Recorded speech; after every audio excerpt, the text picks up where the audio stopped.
Welcome to this edition of Excavating the Bible, a program dedicated to exploring the contributions that Middle Eastern archaeologists make to our understanding of and appreciation for the Bible.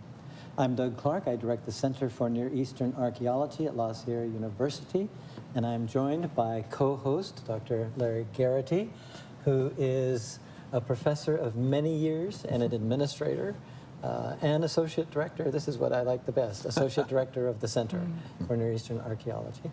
Dr. Kendra Haloviak-Valentine, who is a professor of New Testament studies, is also dean of the Office of General Studies at La Sierra. Hands in both teaching and administration. Is that a good balance? Are you? Look who I'm with. Okay, so we're all trying to balance something here, aren't we? That's right. And Kent Bramlett, who is Associate Professor of Archaeology and the History of Antiquity and Chair of the Department of Biblical Studies and Archaeology. All La Sierra, 3 Old Testament, 1 New Testament. But I've heard something before, and I may have heard it from you, Kendra, that there's so much Old Testament in this book that we should be comfortable here too. Absolutely. We should be happy talking about the book of Revelation. This should be your favorite New Testament book. Okay, I'm gonna run with that one. Okay. So then, what is your favorite part of the book? What part of the book of Revelation do you like more than other parts? What would you say, Larry?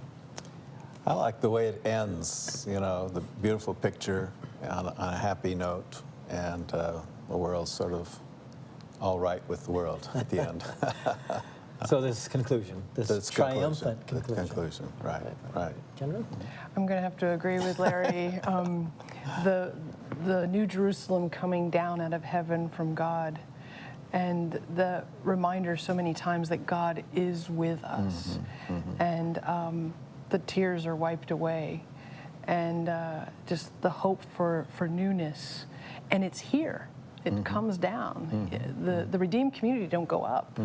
The New Jerusalem comes down. And I also love the image of the leaves of the tree are for the healing of the nations. Boy, do we need that today. Don't we? Yeah. No. You don't have other favorite things too? Oh, how long do you want me to go? What about you? Certainly those are themes which resonate. But I'm also intrigued just with the symbolism. It's different. It engages a different part of the mind. You know, the sevens and the trumpets and the seals, and how these themes are brought to the audience. I think that's part of my enjoyment of the book. So nobody's mentioned the judgment scenes, the harsh treatment of various critters that show up. But isn't that good news too? Isn't the fact that evil and those who practice it, especially at the expense of other people, okay, maybe it's not something you want to go on forever celebrating, but isn't there something about that that is truly remarkable and positive? I mean, unless you're a part of that group. Well, of course. Right. But that is, I mean, this is addressed to an audience who needed to know that whoever out there is creating challenges for them, you know, God has them taken care of too. So that may not be, that judgmental picture may not be something we like to spend a lot of time thinking about, but it's there. And there are ways of reading even those sections where evil could be seen as self-destructing, as imploding, and that's all that really evil can do in the end, is go at each other. And I'm not saying that answers all of the violent sections of the book, but it is interesting if you put on that set of eyeglasses how often that is the case. Good. I know that my wife's grandfather taught Bible for many years, and he used to say that the second coming is a mission to rescue God's people from the self-destruction that's going on in the world. I think you can read those scary sections of the book of Revelation that way. Yeah. We have some artifacts in front of us. Kent, you have some on your end of the table. Larry, I think Larry's going to clay. I think he's going to ceramics. And then we have a few on this end, please. Well, the coins. I always enjoy trying to understand how the coins worked in an ancient society. These are denarii. Each is a denarius coin, which was the common wage of a laborer, a common laborer. So that would be one day's pay for more than 8 hours of work, actually, but a good day's work. And So this was probably the most common pocket coin that was, I mean, okay, so you have the little, you know, the really small change. But this was something that you would buy your bread with, you would survive on, really. So people knew these, and therefore the emperors, like most of the other coins, would put their portraits on them. And we have here coins that relate to the time of the Book of Revelation, when it was written. We have Vespasian here, over here, and this is a coin of Domitian, probably minted around the time when the Book of Revelation was written.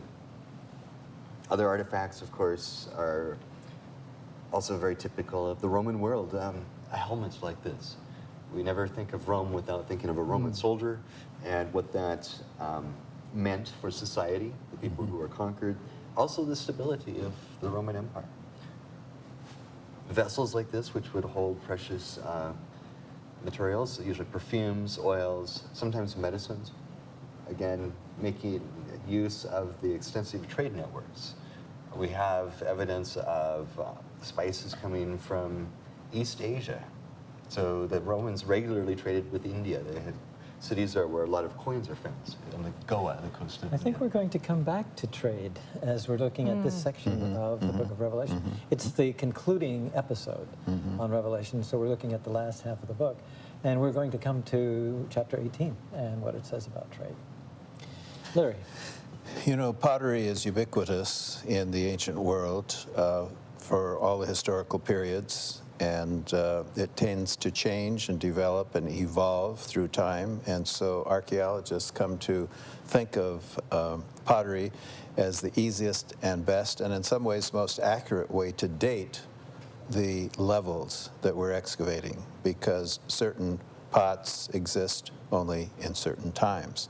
And so these are all containers, you know, for liquids of some kind.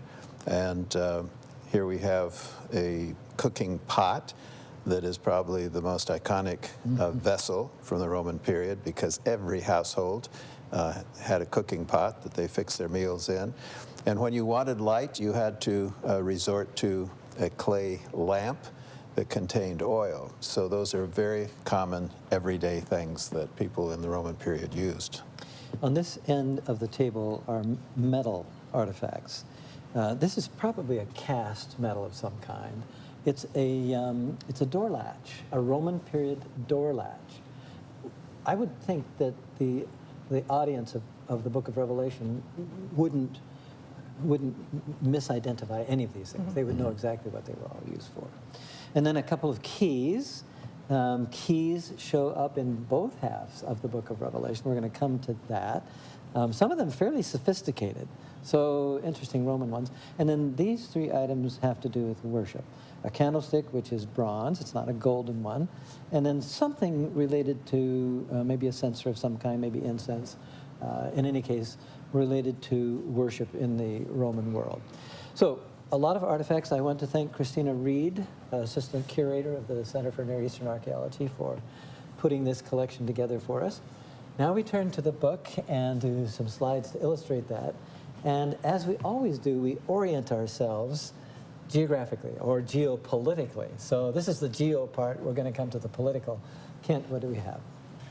Well, we have a great map here showing the Roman Empire, well, proper. This is the area, the territory that Rome controlled with boots on the ground. The Roman garrisons secured the borders. Roman administrators collected taxes and built roads across all of the yellow territory. But Rome's influence extended beyond that. Its trade routes by sea went all the way east, as we mentioned just a little bit ago. We find trade goods from the Roman Empire outside of up to the north and further to the east. But it's within the yellow zone that Rome really transformed society. And then if we think about the political part, we have the Flavian dynasty. Who shows up here? Right. After Nero died, we have a succession of three emperors within a couple of years, a year and a half about, and then more stability with Vespasian, who had been a general. We know that he was the one that began the siege of Jerusalem.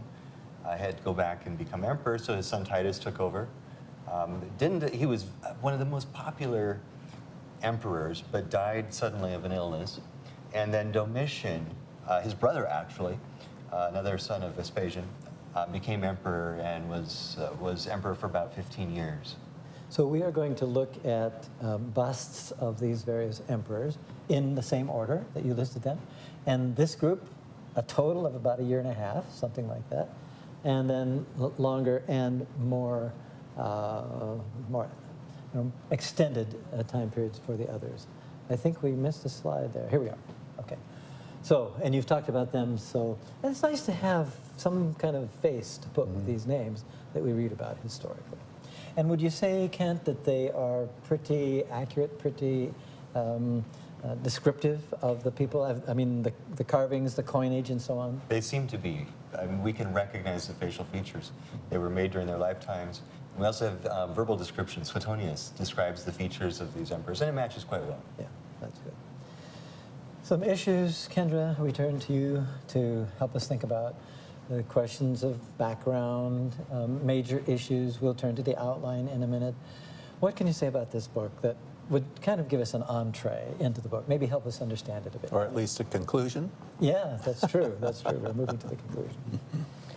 I think that one of the things to remember about this book is that it's being written by a Jewish Christian, someone he knows the Hebrew Bible, and there are so many echoes. Not one verse of the book of Revelation is a direct quote, but there are over 500, more than one per verse, allusions, echoes of the Hebrew Bible. So I think that's a helpful idea to keep in mind as we're reading this particular book of the New Testament. And that would say something about author and audience? It would, I think. I think it would let us know that he's writing to other Jewish Christians primarily, people who are probably in one of those 7 major cities of Asia Minor, people that are meeting in small house churches in these large cities, so they feel very much like a minority.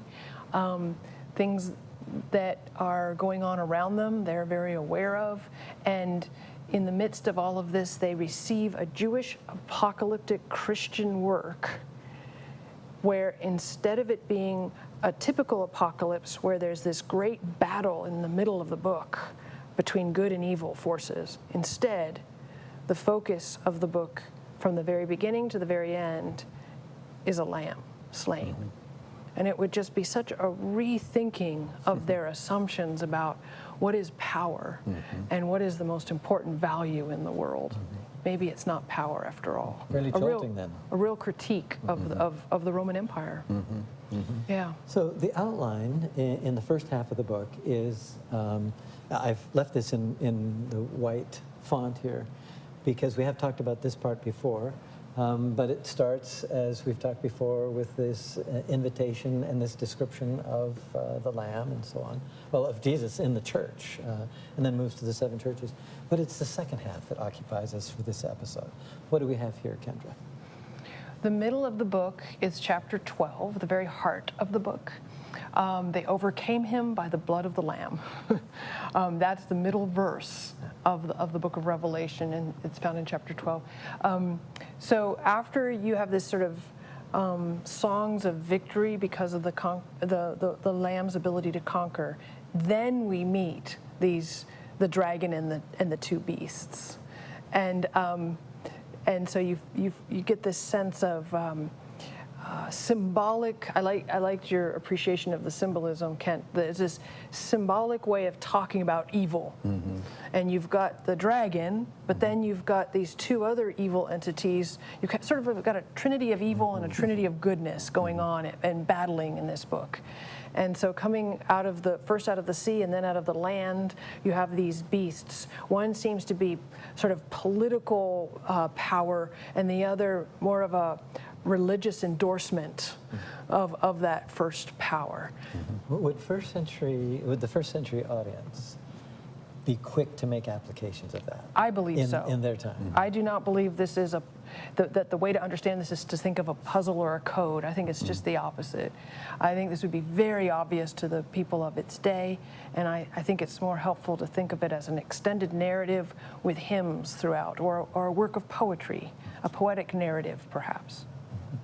Now, we have some other chapters here. One of them we've already heard in this particular episode, and that's chapter 18. What's happening in chapter 18? Chapter 18 is, we've had the fall of the harlot in chapter 17, but now it's kind of a reworking. And first it was the fall of a symbolic female depicting Babylon/Rome. And then in chapter 18, it's a depiction of Babylon as this powerful city that has died. And it really is many people talk about chapter 18 as in the cadence of a funeral dirge. And so you're imagining Babylon in a casket, and everyone who cares about Babylon is kind of walking behind, and they're crying and mourning, oh, woe, woe, are we, sailors and merchants and people who have gotten rich on Babylon, because now Babylon is no more. And so there's lots of discussion about economics and trade and the goods of other nations that Babylon has gone and seized and brought to their shores is very powerful. And there's a recent book out about this that suggests that Babylon/Rome actually went into communities and deforested land so that people's way of life and survival was actually changed and in jeopardy because of what they did. But yet that meant that the beautiful wood and silver and coins and precious goods from all these other lands were coming in to Babylon. And that's what those who love Babylon are mourning that in chapter 18. But of course, chapter 19 is the redeemed community saying, hallelujah, hallelujah. So there's these songs of praise right after the funeral dirge. So where are you mourning or are you singing? Tells a lot about where you're standing in the book of Revelation. We look at some of the issues now tied more directly with archaeology. I mean, even what you've described is informed by the archaeological discoveries of the last Absolutely, I'm several very decades. grateful. Images of dragons, I mean, we'll see some medieval ones, but I'm not aware of any from Roman times. There may be some. Music, the role of the sea. What's going on here, Kendra? I mean, we like the sea, but why is there no more sea at the end of the book? It's interesting. There's a sea of glass, right? And then there's no more sea at all in the end of the book. That's right. And I think it's because that sea was the place of chaos and uncertainty and fear and death and the abyss.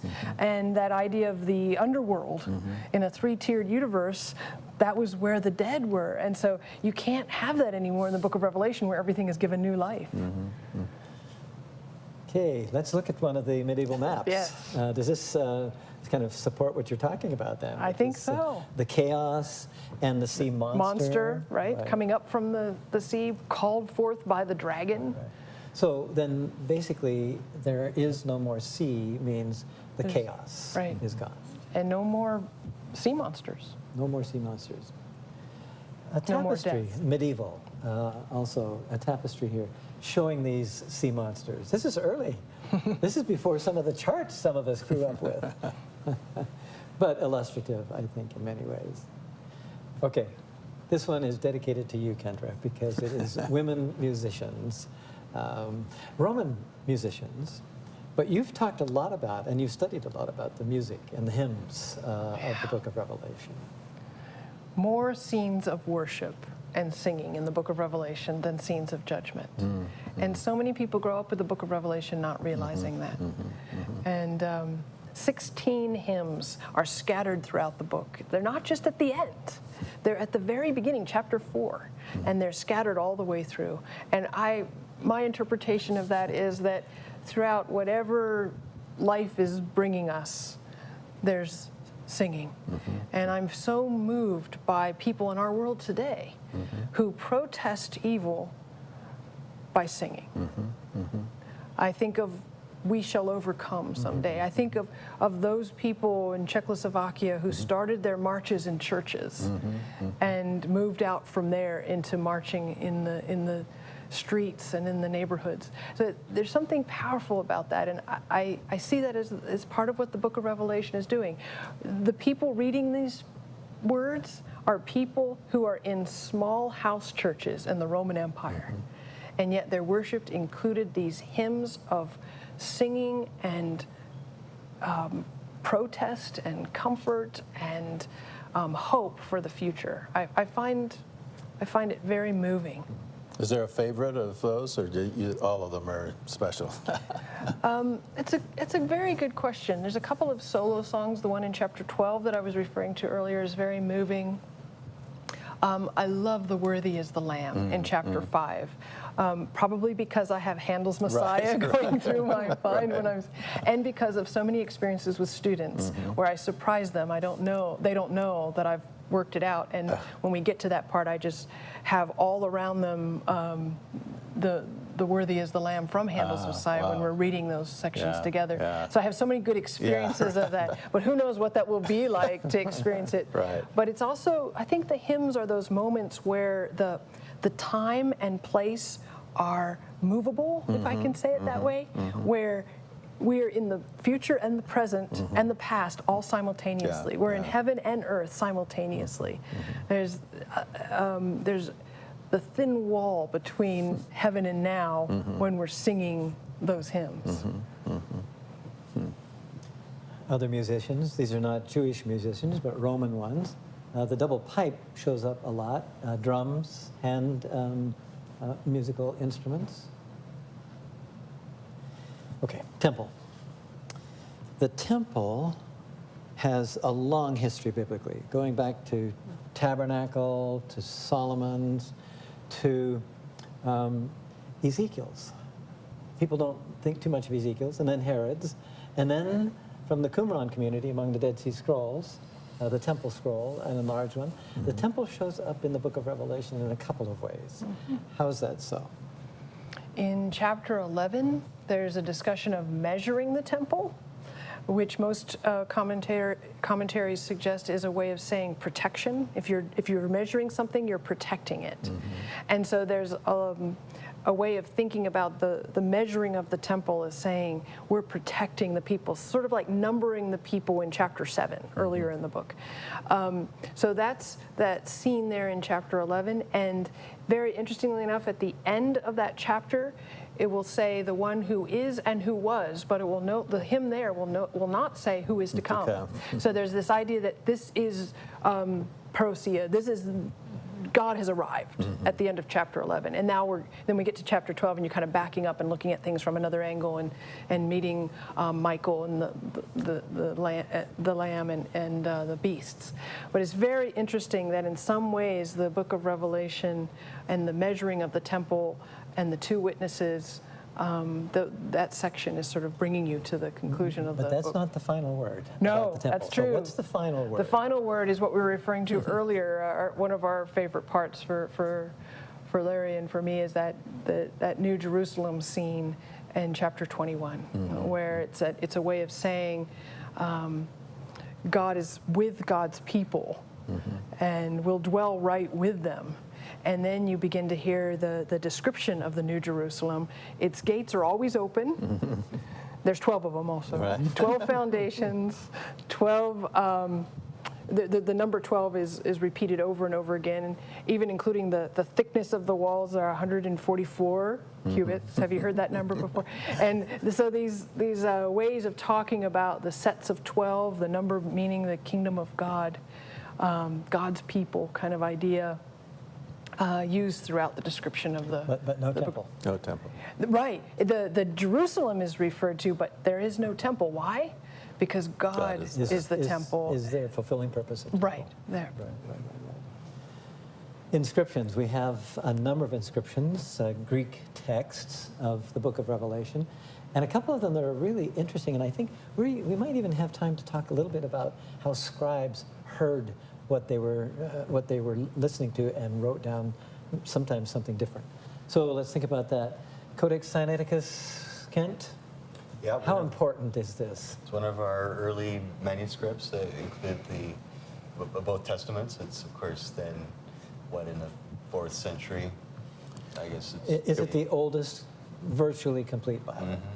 It was found in 1844 by Count Tischendorf on Mount Sinai when he was visiting their library. There are stories told against that story, I but know. okay, but it's still. That's what he claims. That's right. We'll go with his story at this point. So, and then Codex, another one of Codex Sinaiticus, and then this picture of Vaticanus, 4th, 5th century.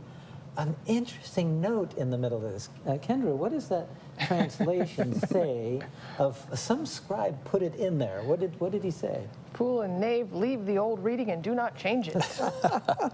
So Traditionalist. Yeah, Right. That's intriguing, and be sure to put it in there so that nobody gets too free with their editorial license. And then lots of manuscripts. These are from the early centuries. These are the oldest ones. And we'll have a chance to think about that in the context of one of the chapters. So what do we have here with this particular P47? The number 666 comes up in this particular one. So we have it in the text. We have it in the regular Greek text that informs translations too. Okay, this one. Kendra, the history of reading this verse. Blessed are those who, what? Wash their robes. Well, no, wait a minute. I wanted you to You go answered. back in history, okay? I'm just telling you what it says. In the earliest manuscripts, for sure. But the one that at least I grew up with was keep the commandments. Blessed are those who keep the commandments, that they will have right to the tree of life, and so on. Well, how did this mistake come about? The Greek sounds so much alike. It looks like there's somebody reciting, and we have that in chapter 1. And others are writing. writing. And so there is a hearing Right. difference. Right. And so, plunantes tas tolas auton, or poiuntes tas en tolas autou. Not too much different. And they had to make it make sense. So a little autou or an auton, that's not, you can work with that. So, interesting way to think about it. A number of artifacts, we've seen some of them on the table in front of us. Mercantile items, the bottom of the list. You were talking about that, Kendra. Yeah, chapter 18 has this long list of goods that Rome has taken in from other nations and peoples. And the very last thing on the list are slaves, human lives. It's like the least valuable are people. And I read that to mean that the book of Revelation's author is saying, this is why we cannot be with the beasts. This is why we cannot say yes to Babylon, Rome. One thing we've seen on the table are these keys. I think we'll get to another, and a key and lock system. Grinding, where does grinding and millstone, where does that come up in the book? Because we do have reference to it, and these are the more industrial-sized ones. In chapter 18, part of that time of talking about the end of Babylon, like a mighty angel throwing a millstone into the sea, that's how Babylon will be thrown down. Thank you, Larry, Kendra, and Kent, and all of you for joining us for this episode of Excavating the Bible. We hope this has been helpful to you intellectually and spiritually, and we look forward to next time. Until then, think ancient, keep believing, and keep exploring.